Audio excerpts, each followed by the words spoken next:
मसूरी की खूबसूरत वादियों में नीलेश नाम का एक लड़का रहता था। उसके पिता जगदीश अक्सर उससे परेशान रहते थे। अरे ओ निखट्टू, कामचोर, मुफ्त की रोटियां तोड़कर यहाँ आराम से पसरा पड़ा है। चल उठ और कुछ काम कर ले। लेकिन अपने पिता की बात को अनसुना करते हुए नीलेश अभी भी घोड़े बेचकर सो रहा था। तभी जगमोहन पानी की बाल्टी लाकर उसके ऊपर उड़ेल देता है। क्या है बाबा, चैन से सोने भी नहीं देते और मुझे कौन सा कुछ काम करना है। अबे इसीलिए तो उठा रहा हूं। आज मैं तुझे भी अपने साथ काम पर ले जाऊंगा। काम? और मैं? ना, और वैसे भी बाप के रहते बेटा काम करे, ये शोभा देता है क्या? ऐसा बेटा होने से अच्छा होता कि मेरी कोई औलाद ही नहीं होती। देख लेना, जब मैं नहीं रहूंगा ना, तब तुझे पता चलेगा। सुबह सुबह दिमाग खराब मत करो, नहीं तो मैं घर छोड़ के चला जाऊंगा, बता रहा हूं। अच्छा, तू घर छोड़कर जाएगा? चल, मैं अभी तेरी ये ख्वाहिश पूरी कर देता हूं। चल उठ, निकल यहां से। अरे, ये क्या कर रहे हो? बुढ़ापे में सठिया गए हो क्या? चल अब निकल यहां से। बड़ा शौक है ना घर छोड़कर जाने का। मुझे भी कोई जरूरत नहीं है तेरे जैसे खूसट बुढ़े की। जा निकल जा, और कभी यहां कदम भी रखा ना तो तेरी टांगे तोड़ दूंगा, समझा? मैं तो खुद ही नहीं आऊंगा कभी यहां पर। नीलेश गुस्से में घर छोड़कर चला जाता है। अब तो मैं कभी इस बुढ़े खुसट के यहां नहीं आऊंगा, बता रहा हूं, चाहे जमीन आसमान एक ही क्यों ना हो जाए। अब मैं इतना दूर चला जाऊंगा कि वो बुढ़ा चाहकर भी मुझे ना ढूंढ सके। चलते चलते नीलेश गांव से कुछ दूर पर जो पहाड़ी थी वहां पहुंच जाता है और एक पेड़ के नीचे जाकर बैठ जाता है। आहा, क्या ठंडी हवा आ रही है इस पेड़ के नीचे। अब तो यहाँ मैं आराम से सो सकता हूँ, कोई किचकिच करने वाला मेरे सर पर भी नहीं होगा। हाँ। काफी देर सोने के बाद उसे पहाड़ी पर कुछ लोगों की आवाज आने लगती है। अरे ये इतने सारे लोग इस जगह पर क्या कर रहे हैं? चलो इन्हीं से चलकर पूछ लेता हूँ। अरे भाई, और लोगों की तरह हम भी इस सुंदर प्रकृति का नजारा लेने आए हैं। सुना है यहाँ लोग दूर दूर से घूमने आते हैं। क्या यहाँ इतने सारे लोग रोज आते हैं और मुझे कानों कान खबर नहीं? खैर मुझे क्या, अभी तो मुझे बड़ी तेज भूख लग रही है। अरे ओ भैया, आधा किलो जलेबी बांध दो। ये लो, पूरे 80 रुपए हो गए। 80? लेकिन मेरे पास तो पैसे नहीं है। पैसे नहीं है तो अपने अब्बा की दुकान समझकर यहाँ पर आया क्या तू है बे, जो तुम मुफ्त में खाने आ गया बे? अरे भैया, सच कहूँ तो मेरे अब्बा भी मुझे मुफ्त में खाने नहीं देते। खैर छोड़ो। नीलेश चुपचाप वहाँ से चला जाता है। कुछ दूरी पर उसे एक घर नजर आता है। वो उस घर के बाहर खड़े होकर आवाज लगाता है। कोई है अंदर? कोई है? कुछ खाने को दे दो भाई, बहुत तेज भूख लगी है। तभी अंदर से एक औरत निकल कर आती है। क्या है यहाँ? क्या हमने धर्मशाला खोल रखी है जो सुबह सुबह भीख मांगने चला आया? भीख ही मांगनी है तो कहीं और जाकर मांग। गुस्सा क्यों होती हो बहन? खाना नहीं देना तो मत दो, लेकिन थोड़ा पानी पिला दो। बड़ा बेशर्म है। नीलेश वहाँ से चला जाता है। इतना भटका लेकिन कोई मदद के लिए तैयार नहीं है। बाबा सच ही कहते थे कि दुनिया ऐसी नहीं है जैसा हम सोचते हैं। यहाँ तब तक कोई किसी की मदद नहीं करता जब तक उसे कोई काम न पड़ जाए। सारा दिन भूखा नीलेश रात को जंगल में एक पेड़ के नीचे सो जाता है, लेकिन भूखे पेट भला नींद कहाँ आती। ऐसे ही 2 दिन बीत गए। काम की तलाश में नीलेश पहाड़ी से उतरकर गांव की ओर जाता है। कुछ दूर चलते ही उसे एक बूढ़ी औरत दिखाई देती है जो कि चलते चलते अचानक ही गिर पड़ती है। अरे अम्मा, क्या हुआ? चलो मैं तुम्हें तुम्हारे घर छोड़ देता हूँ। नीलेश उस बूढ़ी अम्मा को पकड़कर उसके घर तक पहुँचा देता है। अम्मा, क्या हुआ था तुम्हें? यूँ अचानक चक्कर कैसे आ गए?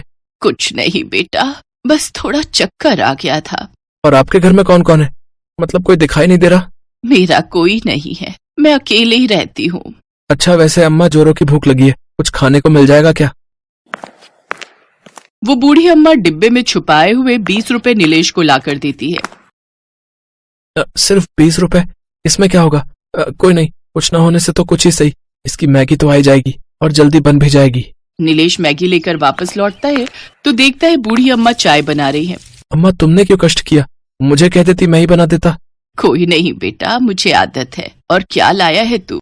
इतने पैसों में तो मैगी मिली अम्मा। लो जल्दी से बना दो, फिर मजे से खाएंगे। जल्दी से मैगी बनकर तैयार हो जाती है। दोनों बड़े मजे से मैगी खाते हैं। फिर शाम को नीलेश वहाँ से जाने लगता है तो वो बूढ़ी अम्मा उसे एक डिबिया देते हुए कहती हैं, जब भी तुम मैगी बनाओ तो उसे इसमें डालकर देखना, फिर देखना चमत्कार। इसमें खास तरह का जादू है। इसे चुटकी भर भी डालेगा तो उस मैगी का स्वाद और मात्रा दोनों बढ़ जाएगी। नीलेश वो लेकर वहाँ से चला जाता है। अब मुझे खुद का कुछ काम करना होगा, लेकिन क्या? मुझे तो कुछ काम आता भी नहीं। हाँ, मैंने अम्मा को मैगी बनाते हुए देखा था तो वो तो बहुत आसान थी, ऊपर से बन भी जल्दी जाती थी, तो क्यों ना मैं वही बनाकर बेचूं। फिर नीलेश के दिमाग में एक आइडिया आता है। उसके हाथ में जो चांदी का कड़ा था उसे वो बेच देता है और उससे 2-4 पैकेट मैगी और उसे बनाने के लिए एक बड़ा सा पतीला ले लेता है। फिर जंगल से कुछ लकड़ियां काट कर लाता है और उससे ढाबा बनाकर तैयार कर लेता है। उसके पास एक ग्राहक आता है। अरे भाई, एक प्लेट लगाना। कितने की है प्लेट? 20 रुपए की सिर्फ। नीलेश एक मैगी का पैकेट उस बड़े से पतीले में बनाता है। फिर चुटकी भर वो मसाला उस पतीले में डाल देता है, जिससे उस मैगी का स्वाद तो बढ़ता ही है, साथ ही उस एक पैकेट से पूरा पतीला भर जाता है। ये चमत्कार देख नीलेश हैरान रह जाता है। अरे ये तो जादू हो गया, इतनी सी मैगी से पूरा पतीला भर गया। तभी उसकी खुशबू से वाह भाई, कुछ भी कहो लेकिन इस मैगी का सचमुच कोई जवाब नहीं है। अभी तक मैं आधे से ज्यादा इंडिया घूम चुका हूँ, लेकिन आज तक मैंने ऐसी मैगी नहीं खाई भाई। ग्राहकों से अपनी जादुई मैगी की तारीफ सुनकर वो बहुत खुश होता है। अब उसका काम चल निकलता है और उसे जो पैसे मिलते उससे वो और भी मैगी का सामान ले आता। मेरा ये काम उस अम्मा की वजह से ही चल पाया है, मुझे जाकर उन्हें धन्यवाद करना चाहिए। नीलेश उस जगह जाता है जहाँ अम्मा का घर था, लेकिन उसे वहाँ कोई घर नहीं दिखता और ना ही अम्मा। जब वो गाँव वालों से पूछता है तो उसे पता चलता है यहाँ तो कोई घर था ही नहीं। हाँ, याद आया, कई साल पहले एक जादूगरनी यहाँ रहती थी, लेकिन उसके मरने के बाद वो घर भी टूट गया। ये बात सुनकर नीलेश हैरान रह जाता है, साथ ही उसकी आंखों में आंसू आ जाते हैं और वो वापस अपने ढाबे पर जाकर मैगी बेचने लगता है। अब वो उस ढाबे का नाम अम्मा दा ढाबा रखता है और उसमें जादुई मैगी बनाकर बेचता है। नीलेश का ढाबा सभी टूरिस्ट में फेमस हो जाता है। एक रोज उसके गांव के कुछ लोग वहां आते हैं। अरे नीलेश, तू यहाँ? ये ढाबा तेरा है क्या? अरे वाह भाई वाह, तूने तो बड़ी तरक्की कर ली है। वैसे बता दूं, तेरे माँ बाबा 3 दिन से भूखे प्यासे भोले बाबा के मंदिर में बैठे और तेरी सलामती और लौटने की दुआ मांग रहे। उन्हें तो ये भी नहीं पता कि तू जिंदा भी है या नहीं। ये सुनकर नीलेश भागता हुआ उस मंदिर पहुंचता है और अपने माँ बाबा के गले लग जाता है। अपने सामने उसे देख वो बहुत खुश होते हैं। फिर नीलेश उन्हें अपने ढाबे पर लेकर जाता है और अपने हाथों से स्वादिष्ट मैगी बनाकर खिलाता है। अपने बेटे की तरक्की देख जगमोहन बहुत खुश होता है। अब नीलेश हर सुबह उस ढाबे पर आकर जादुई मैगी बनाकर बेचता और शाम को अपने माँ बाबा के पास अपने घर लौट जाता। अब वो सब खुशी खुशी साथ में रहने लगे।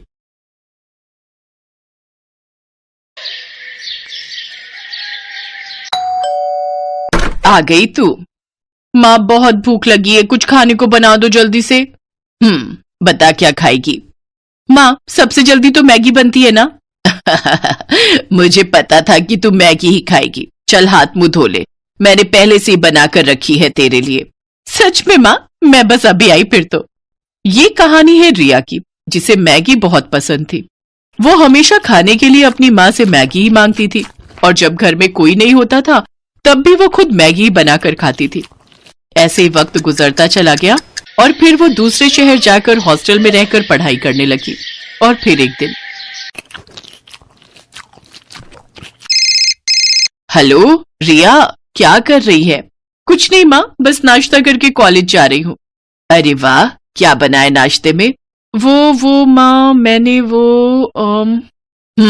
मैगी ही बनाई होगी। हाँ माँ, थोड़ी देर हो रही थी तो मैंने सोचा कि मैगी ही बना लूं।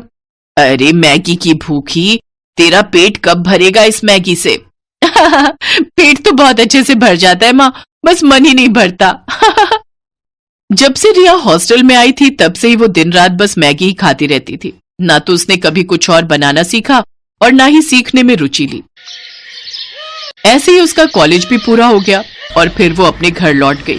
फिर एक दिन, सुन जल्दी तैयार हो जाना, ठीक है? क्यों, क्या हुआ? कहीं जाना है क्या? अरे पगली, बताया तो था आज लड़के वाले आ रहे हैं तुझे देखने। क्या माँ, मुझे अभी शादी नहीं करनी। अभी नहीं तो कब करेगी? बुढ़ापे में क्या? चल जल्दी से तैयार हो जा। सरला के कहने पर रिया तैयार हो गई। सुधीर और उसकी माँ कुसुम उसे देखने आए। रिया की सुंदरता देखकर सुधीर ने उसे फौरन पसंद कर लिया और फिर 2 महीने बाद उनकी शादी की तारीख भी तय हो गई। इसी बीच सुधीर और रिया बाहर घूमने गए और फिर एक होटल में। तुम क्या खाना पसंद करोगी? मैं तो राजमा चावल खाऊंगा। वो यहाँ मैगी मिलती है क्या? हाँ मिलती ही होगी, पर होटल में आकर मैगी खाओगी? हाँ, क्यों नहीं। चलो ठीक है, जैसे तुम्हारी मर्जी। उस दिन सुधीर को समझ आ गया था कि रिया को मैगी बहुत पसंद है, लेकिन कितनी ज्यादा पसंद है ये तो उसे मालूम होना अभी बाकी था। फिर उसी शाम, रिया देख अब तेरी शादी होने जा रही है, अपने ससुराल में जाकर उन्हें क्या खिलाएगी? बस मैगी। अरे कुछ तो खाना बनाना सीख ले, वरना तेरी सास तुझे धक्के देकर घर से बाहर कर देगी। हाँ हाँ माँ, कल से मुझे खाना बनाना सिखा देना, ठीक है? रिया को कभी खाना बनाने में इंटरेस्ट नहीं आया। उसने जब बहुत आसानी से अपनी माँ को कहा कि वो कल से ही खाना बनाना सीखेगी, तभी उसकी माँ समझ गई थी कि वो जरूर कोई तिकड़म भिड़ा रही है। शादी को अब बस 10 दिन बचे थे और अगले ही दिन रिया की 4 सहेलियां उसकी शादी के लिए उसके घर में आकर रुक गईं। सरला समझ गई कि अब वो उसकी सहेलियों के सामने उसे क्या ही खाना बनाना सिखा पाएगी, और हुआ भी वही जिस बात का सरला को डर था। शादी की तारीख आ गई, पर असली कहानी तो अब शुरू होने वाली थी। शादी के ठीक 2 दिन बाद। रिया बेटी, यहाँ आओ। जी माँ जी। हमारे यहाँ रिवाज है कि नई बहू दूसरे दिन खाना बनाती है। आज सुधीर के फूफा जी और मौसा जी खाना खाने आएंगे, तो तुम एक काम करो, 3-4 तरह की बढ़िया सब्जी वगैरह बना लो। अगर तुम कहो तो मैं लग जाती हूँ तुम्हारे साथ। नहीं नहीं माँ जी, मैं कर लूंगी। रिया ने उस वक्त तो अपनी सास को हाँ बोल दिया, लेकिन अब उसकी हालत खराब हो रही थी, क्योंकि बचपन से उसने मैगी के अलावा कुछ और बनाना सीखा ही नहीं था। वो किचन में गई और झट से अपना फोन खोला और अलग अलग रेसिपीज खोलने लगी। उसने तय किया कि वो फोन से देखकर 3-4 तरह की डिश बना लेगी। उसने खाना बनाना शुरू किया, लेकिन कुछ ही देर में उसके पसीने छूट गए। चावल जल चुके थे, मटर पनीर में मटर तो थे पर पनीर पूरा घुल चुका था। कढ़ी कच्ची थी और भिंडी में नमक तेज हो गया था। रिया समझ गई कि आज उसकी शामत आने वाली है। तभी बाहर से उसकी सास की आवाज आई, बेटा रिया, खाना बन गया हो तो ले आओ, सब लोग इंतजार कर रहे हैं। उसने झट से बर्तन गैस पर चढ़ाए और उनमें पानी उबलने के लिए रख दिया, और ठीक 10 मिनट बाद वो खाने की टेबल पर उन्हीं बर्तनों को लेकर आई। अरे वाह, बहू ने तो काफी कुछ बना लिया। लाओ बेटा, बड़ी जोर की भूख लगी है। हाँ हाँ भाई साहब, सही कहा, भूख तो जोरों की लगी है। जैसे ही मौसा जी ने पहला बर्तन खोला, वो चौंक गए क्योंकि उसमें मैगी थी। है? बहू ने तो मैगी बनाई है? दूसरा बर्तन खोलिए भाई साहब, उसमें होगा कुछ। मौसा जी ने जब दूसरा बर्तन खोला तो उसमें भी मैगी ही थी। इसमें भी मैगी है? जी, ये वाली वेज मैगी है मौसा जी। अच्छा, और बाकी बर्तनों में कौन सी मैगी है बहू रानी? जी, वो तीसरे वाले बर्तन में मसाला मैगी और उस वाले में अंडा मैगी है। खाकर देखिए, बहुत बढ़िया बनाई है मैंने। रिया की बात सुनकर उसकी सास कुसुम ने अपना माथा पीट लिया और उधर सुधीर के फूफा जी और मौसा जी एक दूसरे का मुंह ताकने लगे। लेकिन रिया ने इस घटना के बाद भी खाना बनाना नहीं सीखा। उसकी सास कुसुम ही सबके लिए खाना बनाती थी। फिर एक दिन कुसुम खाना बनाते हुए अचानक किचन में बेहोश हो गई और फिर अस्पताल में। देखिए, अब इनकी उम्र हो रही है, बेहतर है कि ये ज्यादा से ज्यादा आराम करें। और हाँ, खाने में इन्हें हेल्दी फूड दीजिए, जैसे सूप, पनीर, दूध, दही, अंडे से बनी चीजें। घर का खाना खाएंगी तो जल्दी से ठीक हो जाएंगी, वरना कमजोरी बढ़ती ही जाएगी और फिर बड़ी मुश्किल हो जाएगी। रिया और सुधीर कुसुम को घर ले आए, लेकिन रास्ते भर ना तो कुसुम ने और ना ही सुधीर ने उससे कुछ कहा। फिर अगले दिन जब कुसुम सोकर उठी तब, चलो अब फटाफट सबके लिए नाश्ता बना देती हूँ। जैसे ही कुसुम किचन में जाने लगी तभी रिया उसके पास आई। उसके हाथों में पराठे और सब्जी थे और आंखों में आंसू। पराठे जले हुए थे और सब्जी कच्ची थी। कुसुम ने मुस्कुराकर रिया के सिर पर हाथ फेरा और बोली, कोई बात नहीं बेटा, ऐसा करो, मेरे लिए कुर्सी डाल दो रसोई में, मैं बताती जाऊंगी और तुम बनाती जाना, फिर देखना सब ठीक से बनेगा। उस दिन से कुसुम रिया को हर रोज खाना बनाना सिखाने लगी और रिया भी अब दिल लगाकर सीखने लगी। 6 महीनों तक रिया ने मैगी को हाथ तक नहीं लगाया और अब वो बहुत बढ़िया खाना बनाने लगी। उसकी सास कुसुम भी अब पहले से तंदुरुस्त हो गई थी। फिर एक दिन जब रिया अपने कमरे में थी तभी उसकी सास वहां एक कटोरा लेकर आई। लो रिया, खाना खा लो। अरे माँ जी, मैंने खाना बनाया हुआ है, आपने क्यों? अरे मैगी बनाई है तुम्हारे लिए, मुझे भी तो तुम्हारा थोड़ा ख्याल रखना चाहिए ना। हेलो दोस्तों, कैसे हैं आप सब? हमारी कहानियां देखने के लिए हमारे चैनल को सब्सक्राइब कीजिए और हाँ, बेल आइकॉन पर क्लिक करना मत भूलिएगा।